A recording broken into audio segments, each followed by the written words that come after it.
تعریف و تسبیح، تکبیر و تحلیل، بڑائی، بزرگی، کبریائی کے سارے کلمات اللہ جل جلالہ کے لیے خاص ہیں، جو اکیلا ہی اس ساری کائنات کا بلا شرکت غیر یکتا و تنہا مالک و مختار ہے۔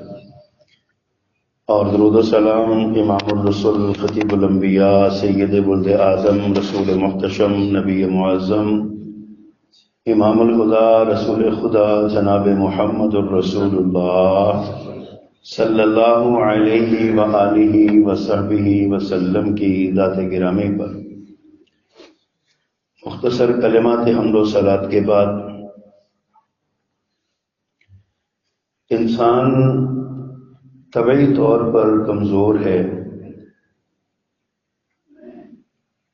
اور اپنی اس کمزوری کا اظہار وہ ایسے کرتا ہے کہ اپنے بعض معاملات میں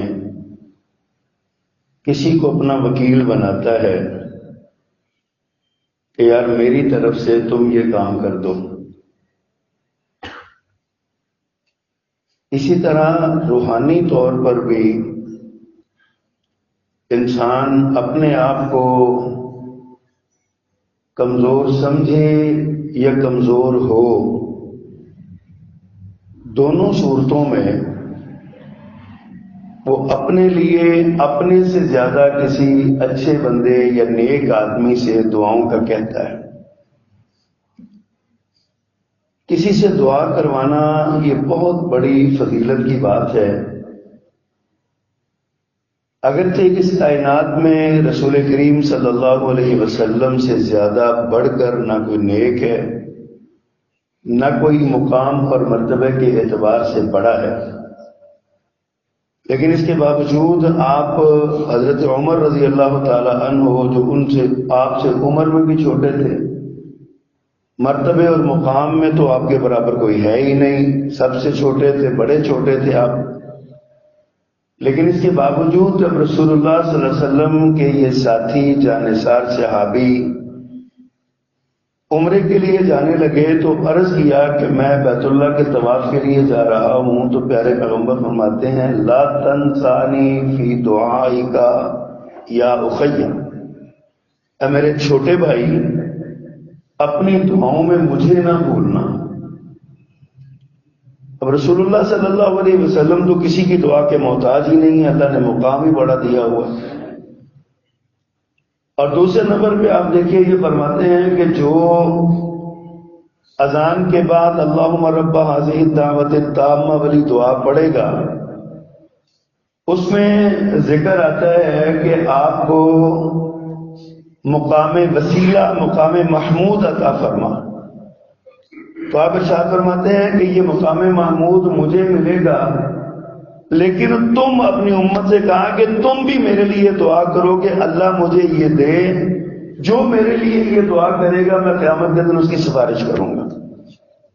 دعا کے لیے کسی کو کہنا یا دعا کے لیے کسی کو وکیل بنانا یا اللہ کے حضور اپنی بات آگے پہنچانے کے لیے کسی کو کہنا، یہ انسان کی طبعی ضرورت ہے۔ کہنا چاہیے، کرنا چاہیے۔ اور پھر ہم اکثر دیکھتے ہیں ہمارے معاشرے میں لوگ، آپ سے بھی کہتے ہوں گے، ہمیں بھی کہتے ہیں یار کوئی مستجاب الدعوات بزرگ کے بارے میں بتائیں جس کی دعائیں بڑی قبول ہوتی ہیں، میں ان کے پاس جا کے اپنی دعا کرواؤں، ان سے دعا کرواؤں۔ نیک لوگوں کی تلاش میں ہوتے ہیں، اپنے سے زیادہ اپنی مسجد کے امام کو، خطیب کو، استاد کو ہم اپنے سے نیک سمجھ کے ان سے کہتے ہیں جی ہمارے لیے دعا کیجیے۔ اپنے جو بزرگ ہوتے ہیں، بڑے ہوتے ہیں، سفید داڑھیوں والے ہوتے ہیں، ہم ان سے کہتے ہیں کہ جی آپ بڑے ہیں، اللہ کے حضور آپ دعا کیجیے ہمارے لیے۔ حدیث میں آتا ہے کہ اللہ تعالیٰ سفید بالوں والا جو بندہ ہوتا ہے نا، اس کے سفید بالوں کی حیا کرتے ہیں اور اس کی دعا رد نہیں کرتے۔ تو ہم ان سے کہتے ہیں کہ یار آپ بزرگ آدمی، آپ ہمارے لیے، تو یہ درجہ بدرجہ یہ مقامات ہوتے ہیں۔ لیکن کتنا بڑا وہ نصیب والا ہوگا جس کے لیے اللہ کے فرشتے بغیر کہے کہ خود دعا کریں۔ اللہ تعالیٰ نے جن کو مقام دیا ہے وہ اللہ کے فرشتے ہیں، وہ گناہ کرتے ہی نہیں ہیں، اللہ کے بہت پیارے ہیں، لاڈلے ہیں، اور پھر اس سے بھی زیادہ یہ ہے کہ اللہ کا عرش اٹھانے والے جو فرشتے ہیں، کما یلیق بشانی، جیسے اللہ تعالیٰ نے اپنے لیے مناسب سمجھا ہے، وہ لوگ اگر ہمارے لیے دعا کریں، کمزور سے ہم جیسے لوگوں کے لیے دعا کریں، تو کتنی بڑی یہ بات ہوگی کہ فلاں فرشتہ ہمارے لیے دعا کرتا ہے۔ رسول اللہ صلی اللہ علیہ وسلم نے ہمارے لیے دعا کی، کائنات میں اللہ کی ساری مخلوقات میں سب سے اعلیٰ پیارے پیغمبر جان فرماتے ہیں نذر اللہ امرأ سمع مقالتی، اللہ اس بندے کو تر و تازہ رکھے، خوش و خرم رکھے جو میری حدیث سنتا ہے، یاد کرتا ہے اور آگے پہنچاتا ہے۔ آج دنیا میں جتنے بھی مدرسین حدیث کے ہیں وہ سارے پیارے پیغمبر کی اس دعا کا مصداق ہیں اور اس دعا کے زمرے میں آتے ہیں۔ اللہ نے ان لوگوں کے لیے یہ دعا، اللہ کے رسول صلی اللہ علیہ وسلم نے ان لوگوں کے لیے یہ دعا کی ہے، اللہ ان کے چہرے تر و تازہ رکھنا، ان کو خوش و خرم رکھنا، دلوں کا اطمینان اور سکون عطا فرمانا، جو حدیث سنتے ہیں اور حدیث آگے پہنچاتے ہیں، حدیث کو یاد کرتے ہیں، پیارے پیغمبر کے فرمان کو یاد کرتے ہیں۔ اسی لیے فرمایا گیا کہ ہمیں علماء نے 40 احادیث جمع کر کے لکھی ہیں، تفسیر لکھی ہے 40 کے نام سے، 40 نبوی، امام نبوی نے 40 حدیثیں لکھی، ان کی تفسیر اور تشریح کی، اور بھی بہت سارے علماء نے 40 احادیث لکھی۔ کیوں؟ اس لیے کہ حدیث کے مطابق جو 40 حدیثیں یاد کر لے، پیارے پیغمبر صلی اللہ علیہ وسلم کے فرمودات یاد کر لے، قیامت کے دن اللہ تعالیٰ اسے جنت میں بھیج دے۔ اب 40 حدیثوں کو پڑھی نہیں، رب زدنی علما پیارے پیغمبر نے یہ دعا سکھائی ہے، یہ ایک حدیث ہے پوری، اس کو یاد کر لیں، پڑھنے لگ جائیں۔ مسجد میں نکلنے کی دعا، مسجد میں آنے کی دعا، گھر میں جانے کی دعا، گھر سے نکلنے کی دعا، یہ ساری حدیثیں ہی ہیں نا۔ اگر ہم یہ احادیث یاد کر لیں تو ہمارے لیے کیسی کیسی خوبصورت اور بشارت، جنت کی بشارتیں ہیں ہمارے لیے۔ اللہ اکبر۔ اور یہ جو آیت میں نے آپ کے سامنے پڑھی ہے نا، اس پہ آپ غور کیجیے۔ اللہ فرماتے ہیں الذین یحملون العرش ومن حولہ، وہ لوگ جنہوں نے خدا کا عرش اٹھایا ہوا ہے اور اس کے گرد و نواح میں جو لوگ، جو فرشتے ہیں، یسبحون بحمد ربہم، وہ اللہ اپنے پروردگار کی تعریف کرتے ہیں اس کی تسبیح کے ساتھ، وَيُؤْمِنُونَ بِهِ، اور وہ اس پر ایمان بھی لاتے ہیں، وَيَسْتَغْفِرُونَ لِلَّذِينَ آمَنُوا، یہ وہ فرشتے جو ہیں نا، یہ ان لوگوں کے لیے بخشش کی دعا مانگتے ہیں جو ایمان والے ہیں۔ گویا کہ ایمان والے بھی اللہ سبحانہ و تعالیٰ کے ہاں ایک بڑا مقام رکھتے ہیں۔ اس آدمی کا، اس ایمان والے کا کیا شان اور مقام ہوگی جس کے بارے میں اللہ نے فرشتوں سے کہا کہ تم اس کے لیے دعا مانگو۔ ایمان اتنی بڑی دولت ہے، اتنی بڑی نعمت ہے اللہ سبحانہ و تعالیٰ کی۔ میں اسی لیے کہا کرتا ہوں کہ دنیا کا ہر نقصان برداشت کر لیں لیکن کبھی ایمان پہ کمپرومائز نہ کریں، ایمان ضائع نہ کریں کبھی۔ صحابہ کرام رضوان اللہ علیہ مجمعین نے اپنے مال قربان کی، اپنی جانیں قربان کی، اپنی اولادیں قربان کی، حتیٰ کہ اپنے آپ کو ذبح کروا لیا، لیکن صرف ایمان بچایا، بس۔ اتنی قیمتی اور اتنی بڑی چیز ایمان والوں کے لیے فرشتے آسمان کے دعا کرتے ہیں۔ اللہ نے فرشتوں کی ڈیوٹی لگا دی ہے کہ تم اہل ایمان کے لیے دعا کرو، اور پھر یہ نہیں کہ فرشتے ہی دعا کرتے ہیں، خود اللہ اپنے ایمان والے بندوں پر رحمتیں بھیجتا ہے۔ قرآن کریم میں ہی آتا ہے سورۃ الاحزاب میں، فرمایا هو الذی یصلی علیکم، وہ ذات جو تم پر اپنی رحمتیں کرتی ہے، اپنا فضل اور رحمت کا اعلان کرتی ہے، اور وملائکتہ، اور اس کے فرشتے بھی تمہارے لیے رحمت کی دعا کرتے ہیں۔ کیا دعائیں مانگتے ہیں، کیا کرتے ہیں؟ لِيُخْرِجَكُم مِّنَ الظُّلُمَاتِ إِلَى النُّورِ، تاکہ تمہیں ظلمتوں سے نکال کر روشنی کی طرف لایا جائے۔ وَكَانَ بِالْمُؤْمِنِينَ رَحِيمًا، فرمایا اللہ تو مومنوں سے بڑا ہی مہربان ہے، اللہ مومنوں پر بڑی رحم کرنے والا، بہت بڑا رحیم ہے، مہربان ہے، اہل ایمان پر رحم کرتا ہے۔ خود رحمتیں نازل کرتا ہے اور فرشتوں سے کہتا ہے تم مجھ سے دعا کرو، مجھے سفارش کرو کہ میرے ایمان پر رحمت کر، میں تمہاری دعاؤں سے بھی ان پر رحمت کروں۔ اللہ اکبر۔ چند ایک احادیث آج آپ کے سامنے رکھنا چاہتا ہوں، چند ایسے اعمال جن کے کرنے سے اللہ کے فرشتے مومنوں کے لیے دعائیں کرتے ہیں، ایسے اعمال تاکہ اللہ ہمیں توفیق دے، ہم وہ عمل کریں، فرشتوں کی دعاؤں کا مصداق بن جائیں، فرشتوں کی دعاؤں کے ہم قابل بن جائیں، فرشتے ہمیں اپنی دعاؤں میں یاد رکھیں۔ حضرت عبداللہ ابن عمر رضی اللہ تعالیٰ بیان فرماتے ہیں، رسول اللہ صلی اللہ علیہ وسلم نے فرمایا من بات طاہرا،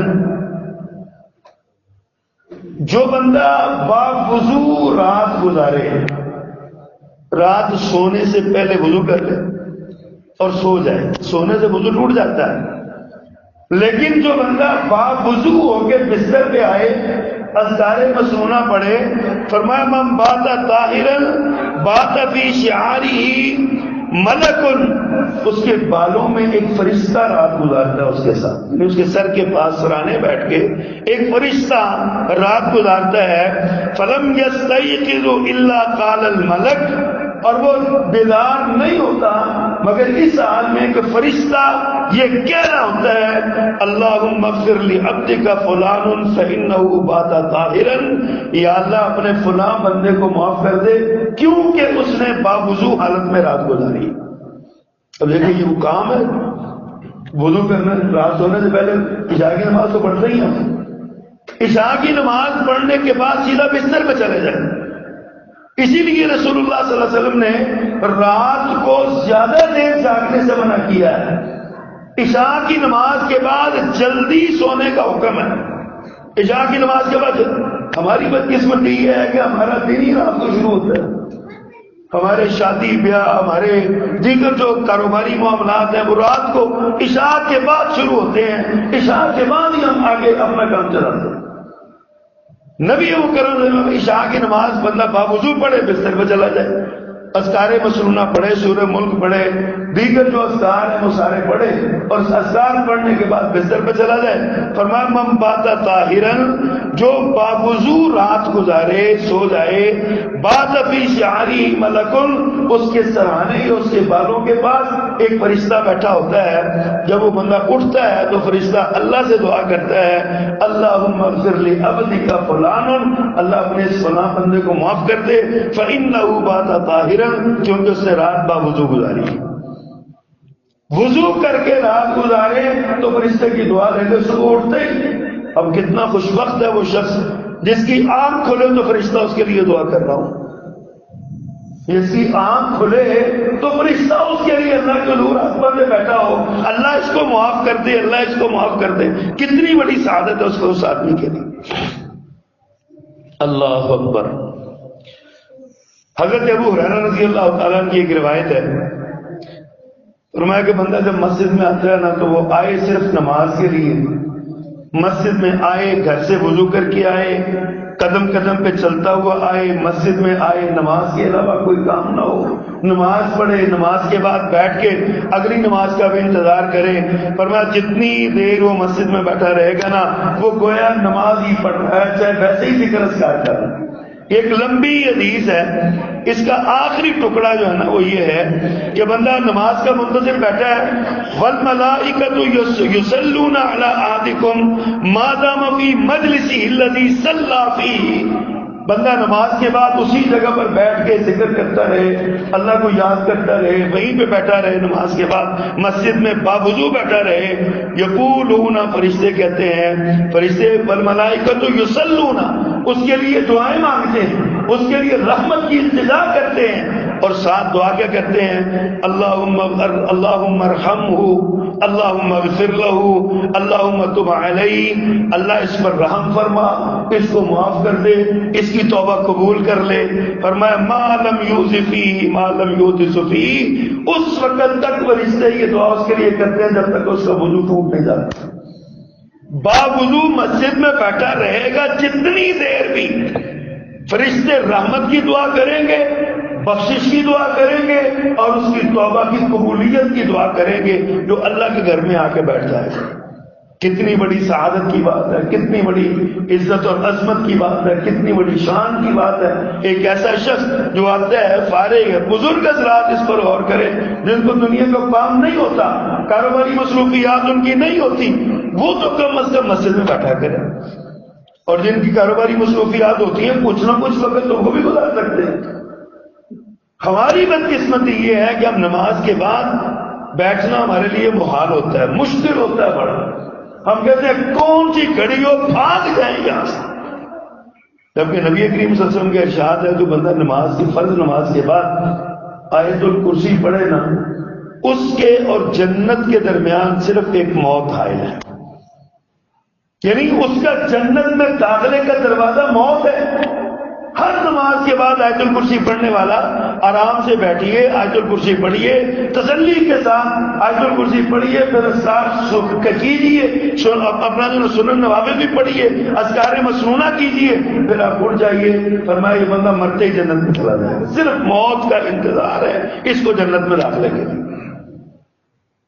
اور ہمارا حال یہ سلام پھیرتی ہم کہتے ہیں ہمارے پیچھے کو نماز نہ شروع کر دیں، ہم بھاگ جائیں فٹافٹ کہ پتہ نہیں کیا مسئلہ ہو جائے گا اگر ہم یہاں بیٹھے رہے تو پتہ نہیں کیا کہہ دیں گے. جمعے کے لیے وقت پہ ہم نہیں آتے، اسی لیے نہیں آتے کو دین کی بات کان میں نہ پڑ جائے، عمل کرنے کو دل نہ کرنے لگ جائے. دنیا میں اتنے مصروف ہو گئے ہمیں شوق ہی نہیں رہ گیا کہ اللہ کے گھر جا کے اللہ کی میزبانی میں کچھ وقت گزارے، اللہ کے مہمان بن کے کچھ وقت گزارے. ہمیں احساس تک نہیں رہا. کتنے قیمتی لمحات اور اوقات ہیں یہ جو ہم ضائع کر دیتے ہیں اور پرواہ نہیں کرتے اس بات. اللہ اکبر. حضرت براء ابن عازب رضی اللہ تعالیٰ عنہ کی روایت ہے، تیسری حدیث. فرماتے ہیں قال سمعت رسول اللہ صلی اللہ علیہ وسلم یقول، میں نے رسول اللہ صلی اللہ علیہ وسلم کو یہ فرماتے ہوئے سنا. آپ نے کیا ارشاد فرمایا؟ ان اللہ وملائکتہ یصلون علی الصف الاول. اللہ ان لوگوں پر رحمت کرتا ہے، فرشتے رحمت کی دعا کرتے ہیں علی الصف الاول، جو مسجد کی نماز کی پہلی صف میں بیٹھتے ہیں، جو سب سے پہلی صف میں آ کے بیٹھتے ہیں ان کے لیے فرشتے دعا کرتے ہیں اور اللہ فرشتوں کی دعا پر رحمت کرتا ہے. ایک اور حدیث بھی ہے، قیامت کے دن جنتی جب جنت میں چلے جائیں گے نا تو اللہ تعالیٰ جنتیوں کو اپنے عرش کے گرد بٹھائے گا. حدیث میں آتا ہے جو بندہ مسجد میں، دنیا میں مسجد میں خطیب کے قریب ترین ہوگا نا جتنا، اتنا اللہ کے عرش کے قریب ہوگا، اتنا اللہ کے عرش کے قریب ہوگا. جتنا بندہ دنیا میں امام کے قریب بیٹھے گا درس سننے کے لیے، بات سننے کے لیے، خطاب سننے کے لیے، حدیث سننے کے لیے، قرآن سننے کے لیے، اتنا اللہ جنت میں اس کو اپنے قریب کرے گا. ہمیں شوق ہی نہیں. ہم کہتے ہیں وہاں بیٹھنا چاہیے جہاں سے نکلنا آسان، بعد میں مسجد کے دروازے سے نکلنا آسان، ہم وہاں پہ بیٹھ گئے. پیارے پیغمبر صلی اللہ علیہ وسلم فرماتے ہیں ان اللہ وملائکتہ یصلون علی الصف الاول. اللہ اپنی رحمت کرتا ہے، فرشتے رحمت کی دعا کرتے ہیں. آپ دیکھیے قرآن کریم میں یہ بھی آتا ہے نا ان اللہ وملائکتہ یصلون علی النبی یا ایھا الذین آمنوا صلوا علیہ وسلموا تسلیما. اللہ نبی پر رحمت کرتا ہے، فرشتے رحمت کی دعا کرتے ہیں. ایمان والو تم بھی یہ کام کرو جو اللہ فرشتے کرتے ہیں، تم بھی یہ کام کرو. اللہ اور فرشتے صرف نبی کریم صلی اللہ علیہ وسلم پر درود نہیں پڑھتے، رحمت نہیں کرتے، فرشتے وہ نہیں کرتے. اللہ اور اللہ کے فرشتے اہل ایمان کو بھی یہ اعزاز دیتے ہیں. اللہ کی رحمت ہوتی ہے، فرشتے رحمت کی دعا کرتے ہیں علی الصف الاول، پہلی صف میں بیٹھنے والوں کے. اللہ اکبر. حضرت براء بن عازب رضی اللہ تعالی عنہ کی دوسری روایت ہے. فرمایا ایک دن نبی صلی اللہ علیہ وسلم ہمارے درمیان میں نا ایک کنارے سے دوسرے کنارے تک درمیان میں سے گھومے. کسی کا کندھا پکڑ کے سیدھا کر رہے ہیں، کسی کے سینہ پیچھے کر رہے ہیں، گویا کہ صف درست فرما رہے ہیں. آپ نماز شروع ہونے سے پہلے حضرت برا کہتے ہیں اللہ کے پیغمبر نا ہمارے درمیان ایک کنارے سے دوسرے کنارے تک ساری صفوں میں گھومتے رہے اور فرمانے لگے لا تختلفوا فتختلف قلوبکم، آپس میں نماز میں آگے پیچھے نہ ہوا کرو، صفیں درست رکھا کرو، سب سیدھی کیا کرو، برابر رہا کرو، اگر تم اختلاف کرو گے تو تمہارے دلوں میں اختلاف پیدا ہو جائے گا۔ آج مسجد میں نمازیں پڑھ کے بھی سگے بھائی تو مسجد میں اکٹھے نماز پڑھ کے جاتے ہیں، دل نہیں لگتا۔ سبب کیا ہے کہ ہماری صفیں سیدھی نہیں ہوتی، ہم صفوں میں بھی سیدھا، کسی کا پاؤں پیچھے ہے، کسی کا آگے ہے، کسی کا دائیں ہے، کسی کا بائیں ہے، کسی کے پاؤں ایسے اندر کو جڑے ہوئے ہیں، کسی کے ضرورت سے زیادہ کھلے ہوئے ہیں۔ ہم وہ برابری جو صفوں کی ہے نا، ہم وہ نہیں کرتے۔ اللہ کے رسول صلی اللہ علیہ وسلم فرماتے ہیں لا تختلفوا فتختلف قلوبکم، آپس میں اختلاف نہ کیا کرو، تمہارے دل مختلف ہو جائیں گے، تمہارے دلوں میں اختلاف پیدا ہو جائے گا۔ یہ نماز کے علاوہ بھی عام معاشرتی زندگی میں بھی ہے۔ اگر آپ اختلاف بڑھاتے چلے جائیں گے بڑھتا چلا جائے گا، بڑھتا چلا جائے گا۔ اس اختلاف کے بڑھنے سے بھائی بھائی سے جدا ہو جائے گا، بہن بہن سے جدا ہو جائے گی، معاشرہ ٹوٹ پھوٹ کا شکار ہو جائے گا، خاندان تباہ ہو جائے گا، اختلاف بڑھتا جائے گا۔ میرے اگر ہمیں لا تختلفوا، اختلاف نہ کرو، فتختلف قلوبکم، تمہارے دل مختلف ہو جائیں گے، تمہارے دل چھوڑیں گے نہیں۔ اور ساتھ ہی آپ ارشاد فرماتے ہیں وکانا یقول، حضرت برا کہتے ہیں اللہ کے پیغمبر یہ فرماتے ہیں ان اللہ وملائکتہ یصلون علی الصفوف المتقدمہ، اللہ رحمت کرتا ہے، فرشتے رحمت کی دعا کرتے ہیں ان صفوں پر جو اگلی صفوں میں ہوتے ہیں۔ پچھلی حدیث میں صف الاول، سب سے پہلی صف پر، پھر گنجائش تھی علی الصفوف المتقدمہ، جو اگلی دو تین صفیں ہوتی ہیں نا، ان صفوں والوں پر بھی اللہ رحمت کر دیتے ہیں۔ ایک اور حدیث ہے، اللہ اکبر، کہ نبی کریم صلی اللہ علیہ وسلم نے فرمایا جو دائیں طرف بیٹھنے والے ہوتے ہیں نا امام کے، ان پر اللہ کی رحمت ہوتی ہے۔ جو امام کے دائیں طرف، ان پر بھی اللہ کی رحمت ہوتی ہے۔ مسجد کی آداب میں یہ ہے، سب سے پہلے امام کے بالکل پیچھے ہونا چاہیے۔ امام کے پیچھے اس کو ہونا چاہیے جو نماز پڑھا سکتا ہو، قرآن یاد ہو۔ خدا نہ خواستہ امام صاحب کو کوئی ایمرجنسی ہو جائے، کوئی ایسا معاملہ ہو جائے، امام صاحب نماز سے نکلتے ہیں، جیسے حضرت عمر رضی اللہ تعالیٰ عنہ شہید ہو گئے، نماز کے دوران خنجر لگا، حضرت عبد الرحمن بن عوف پیچھے کھڑے تھے، انہوں نے آگے بڑھ کے نماز پڑھا دی۔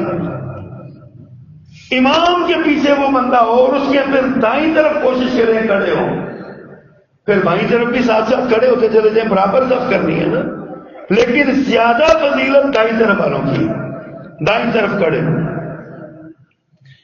اللہ اکبر۔ حضرت عائشہ رضی اللہ عنہ کی روایت ہے جو میں نے بیان کی ہے نا، قالت کہتی ہیں قال رسول اللہ صلی اللہ علیہ وسلم ان اللہ وملائکتہ یصلون علی میامین الصفوف، اللہ رحمت کرتا ہے، فرشتے رحمت کی دعا کرتے ہیں ان لوگوں کے لیے میامین الصفوف، جو صفوں کے دائیں طرف ہوتے ہیں، جو دائیں طرف والے ہوتے ہیں ان پر اللہ اور اللہ کے فرشتے رحمت، اللہ رحمت کرتے ہیں، فرشتے رحمت کی دعا کرتے ہیں۔ ایک اور حدیث ہے ان اللہ وملائکتہ، اللہ اور اس کے فرشتے یصلون، رحمت کی دعا کرتے ہیں، رحمت کرتے ہیں، علی الذین یصلون الصفوف، ان لوگوں پر جو صفیں ملاتے ہیں، جو صفیں ملاتے ہیں، جڑ کے کھڑے ہوتے ہیں۔ حدیث کے اگلے الفاظ میں غور کیجیے، من سد فرجتن رفع اللہ بہا درجہ، جو صف کے درمیان خلا کو پورا کرتا ہے اللہ اس کا درجہ بلند کر دیتا ہے، اللہ اس کی شان بڑھا دیتا ہے۔ ہم کھڑے ہوتے ہیں، ہم پرواہ نہیں کرتے درمیان میں چاہے 2 فٹ کا فاصلہ ہو جائے، فٹ کا فاصلہ ہو جائے، ہم اس بات پہ غور نہیں کرتے، اتنی بڑی فضیلت کی بات ہے۔ ہم جو ہر نماز کے بعد نماز سے پہلے کہتے ہیں نا بھائی صفیں سیدھی کریں، ٹخنے کے برابر ٹخنا اور کندھے کے برابر کندھا ملائیں، ان کو آپس میں جوڑیں، جڑ کے کھڑے ہو۔ صحابہ کرام کندھے اتنے زور سے ملاتے تھے کہ کچھ عرصے بعد ان کے کپڑے یہاں سے گھس جایا کرتے تھے، اتنے ان کے کندھے ملے ہوئے ہوتے تھے، اور ہمیں کبھی پرواہ نہیں، ہم دیکھتے نہیں۔ اللہ کی رحمت الگ ہے، فرشتوں کی دعا الگ ہے، پیارے پیغمبر کی سنت پہ عمل کرنے کا ثواب الگ ہے، اور مسجد میں آنے کا وہ شان اور مقام وہ الگ ہے۔ کتنی بڑی فضیلتیں ہیں۔ ہمیں شرم آتی ہے کسی کے ساتھ پاؤں ملا لیا تو میرا درجہ کٹ جائے گا، میری شان کٹ جائے گی۔ میرے آقا نے فرمایا جو سبوں کے درمیان اللہ رحمت کرتے ہیں، فرشتے رحمت کی دعا کرتے ہیں، الذین یصلون الصفوف، جو سبوں کو ملاتے ہیں، اور فرمایا درمیان میں خلا ہو، جو اس خلا کو پورا کرتا ہے اللہ اس کا درجہ بلند کر دیتا ہے، اللہ اس کا درجہ بڑھا دیتا ہے جو اس خلا کو پورا کرتا ہے۔ اب غور کیجیے کتنی بڑی فضیلت کی بات ہے، لیکن ہماری اس طرف توجہ نہیں۔ اللہ اکبر۔ نبی حضرت عبداللہ ابن عمر رضی اللہ تعالیٰ روایت کرتے ہیں، رسول اللہ صلی اللہ علیہ وسلم کے ارشاد ہے، خود آپ نے ارشاد فرمایا، من صلی علی رسول اللہ صلاۃً، جو اللہ کے رسول پر ایک بار رحمت کی دعا کرے گا، درود پڑھے گا، اللہ کے پیغمبر پر درود پڑھے گا، فرمایا صلی اللہ علیہ وملائکتہ 70 صلاۃً، فرشتے اس کے لیے 70 رحمتوں کی دعا کریں گے، اللہ 70 رحمتیں نازل کرے گا۔ جو رسول اللہ صلی اللہ علیہ وسلم پر درود پڑھے گا، آگے آپ ارشاد فرماتے ہیں جس کا جی چاہے ایک بار پڑھے، جس کا جی چاہے زیادہ پڑھے، جس کا جی چاہے ایک بار درود پڑھ لے، جس کا جی چاہے زیادہ پڑھ لے۔ اور درود اتنی بڑی عبادت ہے، اتنی بڑی عبادت ہے، رسول اللہ صلی اللہ علیہ وسلم سے حضرت ابی بن کعب رضی اللہ تعالیٰ عنہ نے پوچھا تھا، اللہ کے پیغمبر میرا جی چاہتا ہے میں آپ کو درود پڑھا کروں، میں نے عبادت کے لیے خاص وقت رکھا ہے، میں چاہتا ہوں اس کے میں 4 حصے کروں، ایک حصہ آپ پہ درود پڑھوں، باقی 3 حصے دیگر دعائیں اور عبادات اور دیگر اذکار کیا کروں۔ میرے آقا صاحب فرماتے ہیں ٹھیک ہے ایسا کر لو، لیکن اگر تم درود زیادہ پڑھو گے تو تمہارے لیے زیادہ بہتر ہے، درود تمہارے لیے زیادہ بہتر ہے۔ وہ کہتے ہیں اللہ کے پیغمبر ٹھیک ہے پھر میں ایسا کرتا ہوں، آدھا وقت درود پڑھ لیا کروں گا، آدھا وقت باقی اذکار کر لوں گا۔ فرمایا یہ بھی ٹھیک ہے، کوئی حرج نہیں، لیکن اگر تو درود زیادہ پڑھے گا تو تیرے لیے زیادہ بہتر ہے۔ وہ کہتے ہیں اللہ کے پیغمبر ٹھیک ہے پھر میں 4 حصے دوبارہ کرتا ہوں، 3 حصے درود پڑھا کروں گا اور ایک حصہ جو ہے نا 4تھا حصہ باقی اذکار کیا کروں گا۔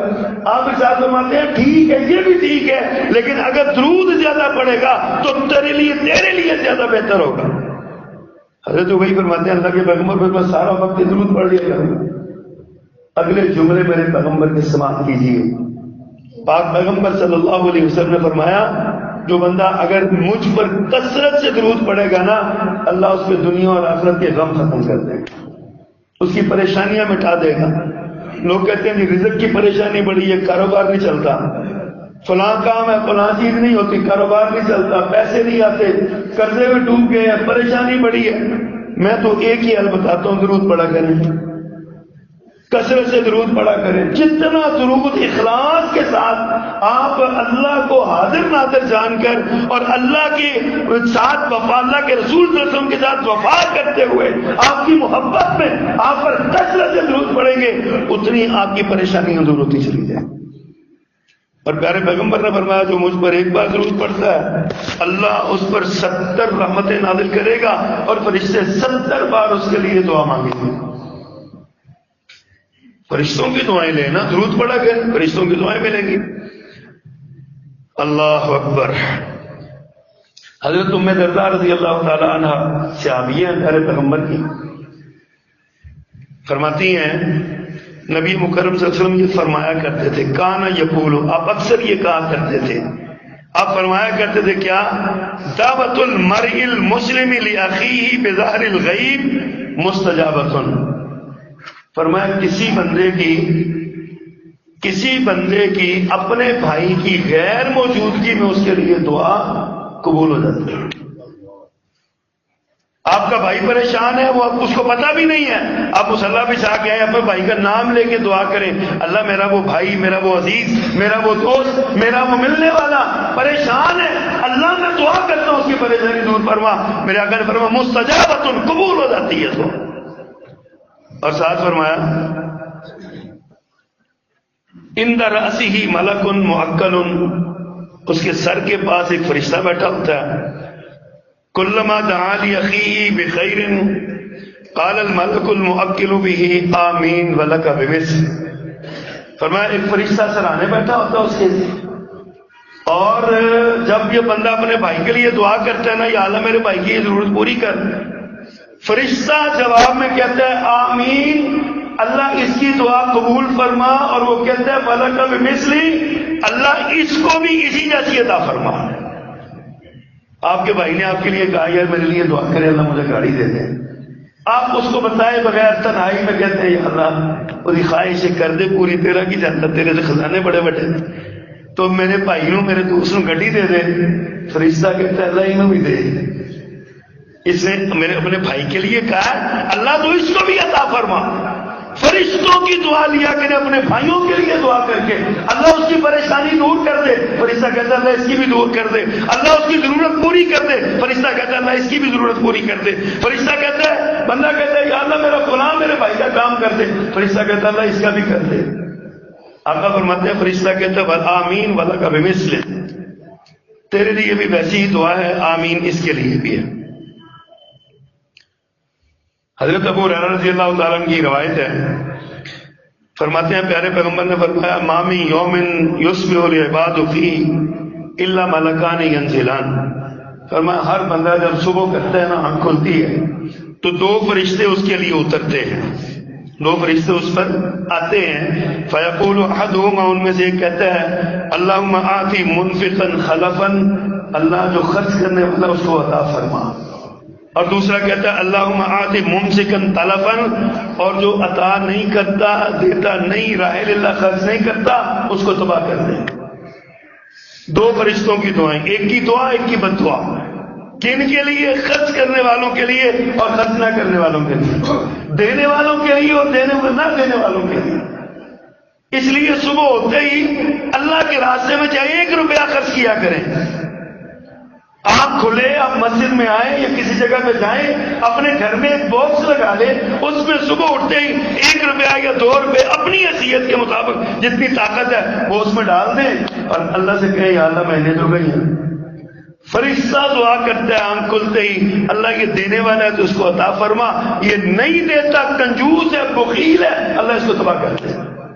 فرشتے کی دعا کا شکار ہونا ہے یا دعا کا شکار ہونا ہے، یہ آپ پہ منحصر ہے، مجھ پہ منحصر ہے، سب پہ منحصر ہے. کیا ہم کرتے ہیں؟ اللہ اکبر.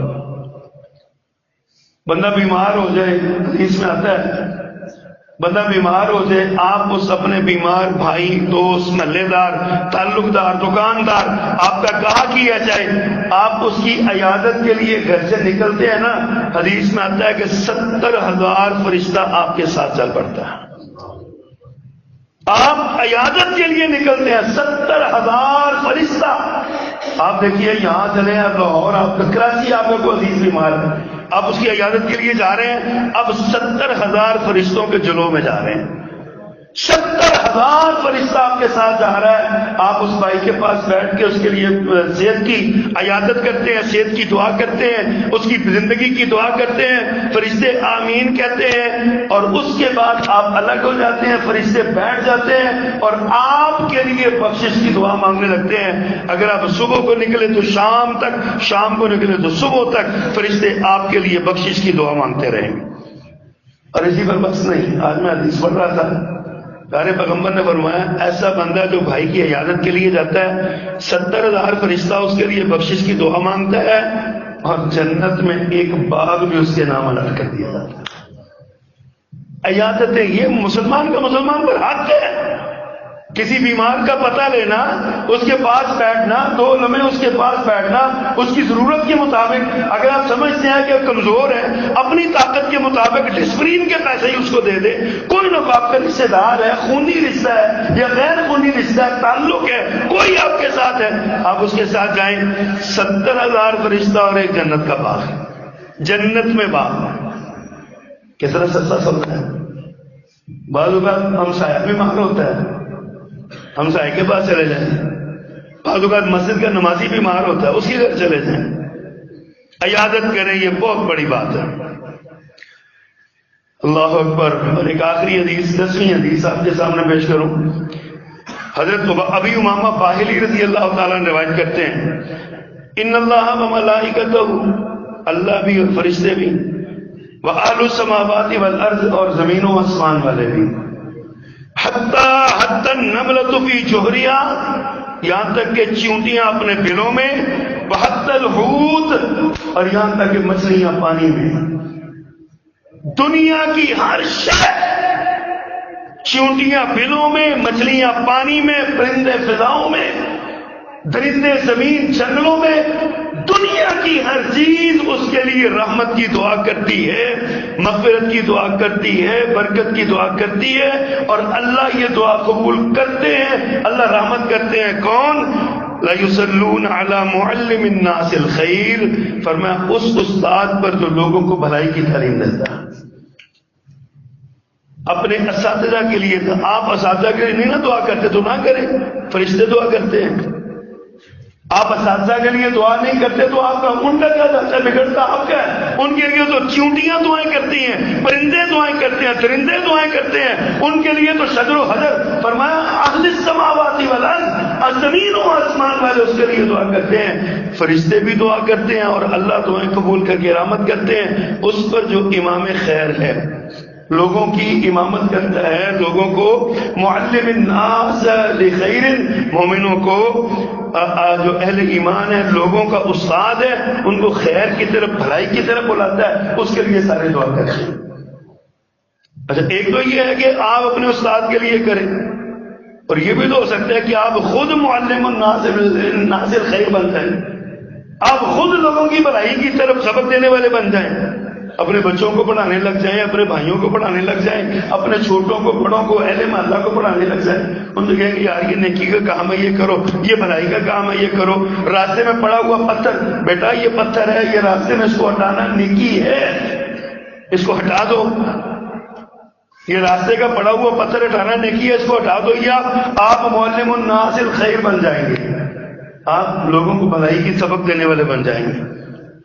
آپ بھی کریں تاکہ لوگ آپ کے لیے دعا کریں، اور آپ اپنے اساتذہ کے لیے دعا کریں، جو آپ کو بھلائی کی طرف بلاتے ہیں، آپ کے امام ہیں، آپ کے خطیب ہیں، آپ کے استاد ہیں، اسکول کے استاد ہیں، کالج کے استاد ہیں، یونیورسٹی کے استاد ہیں، دکان کے استاد ہیں، کاروبار کے استاد ہیں، جو بھلائی سکھاتا ہے نا، اس کے لیے فرمایا دنیا کی ہر شے دعا کرتی ہے، تو تم بھی دعا کرو۔ تو حضرات گرامی، یہ 10 احادیث میں نے آپ کے سامنے رکھی، ایسے اعمال 10 آپ کے سامنے رکھے جن اعمال کے کرنے سے اللہ کی رحمت ہوتی ہے اور فرشتے رحمت کی دعا کرتے ہیں۔ تو جس کا جی چاہے کہ میں فرشتوں کی دعا لوں، اسے چاہیے کہ وہ یہ سارے اعمال کرے، مسجد میں وقت میں آئے، پہلی صف میں آئے، صفوں کو جوڑے، درمیان میں خلا نہ چھوڑے، مل جل کے کھڑا ہو، باوضو مسجد میں بیٹھا رہے، اور جو ہے نا وہ لوگوں کی ضروریات کو پورا کرے، اور یہ سارے معاملات جو ہے نا وہ ان کو بلائے، رات کو وضو کر کے بستر پہ جائے، وضو کر کے سوئے، فرشتوں کی دعائیں لے لے۔ کتنا آسان سودا کا کام ہے، سودا ہی بڑا سستا۔ اللہ ہمیں توفیق عطا فرمائے۔ وما علینا الا البلاغ۔